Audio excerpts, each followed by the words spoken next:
Hello friends, welcome to choice veg special. இன்றைக்கி வெங்காயம் தக்காளி கொஞ்சம் கருவேப்பிலை கொத்தமல்லி போட்டு ஒரு சூப்பரான ஒரு சட்னி செஞ்சு காட்ட போகிறேன். வாங்க எப்படி செய்யலான்னு பார்க்கலாம். இதுக்கு மீடியம் சைஸில் ஒரு 4 தக்காளி எடுத்துருக்கிறேன். வெங்காயம் ரொம்ப சின்ன சின்னதாக இருந்ததுனால ஒரு 7 வெங்காயம் எடுத்துருக்கிறேன்.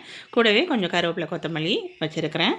இப்போ வெங்காயம் தக்காளிலாம் சின்ன சின்னதாக கட் பண்ணி ரெடியாக வச்சுக்கோங்க. ஒரு வானொலி அடுப்பில் வச்சுட்டு கருப்பு உளுந்து சேர்த்துருக்குறேன் நான். நீங்கள் வெள்ளை உளுந்து வேணாலும் சேர்த்துக்கலாம். கூடவே காரத்துக்கு சிவப்பு மிளகாய் சேர்த்துருக்குறேன். அவங்கவுங்க உரப்புக்கு ஏற்ற மாதிரி சேர்த்துக்கோங்க.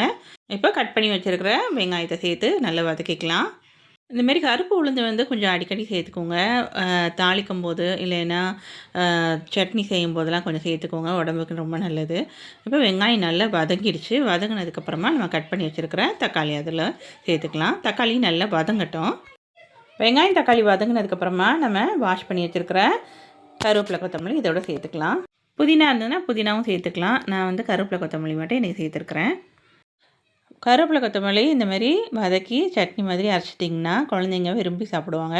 நல்லா டேஸ்ட்டாக இருக்கும், உடம்புக்கும் ஆரோக்கியம். ஸோ இது நல்லா வதங்கினதுக்கப்புறமா ஒரு தட்டில் மாற்றிட்டு நல்லா ஆற வச்சுருங்க. ஆற வச்சுட்டு மிக்ஸி ஜாரில் சேர்த்துக்கலாம்.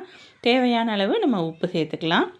மிக்ஸியை ஒரு ஓட்டிட்டு அதுக்கப்புறமா தேவைப்பட்டுன்னா தண்ணி கொஞ்சம் கொஞ்சமாக சேர்த்துக்கோங்க. தக்காளி நம்ம சேர்த்துருக்கனால இந்த சட்னிக்கு ரொம்ப தண்ணி தேவைப்படாது அரைக்கும்போது. அவ்வளோதான், அரைச்சாச்சு. இப்போ நம்ம ஒரு சர்விங் பவுலில் மாற்றிக்கலாம்.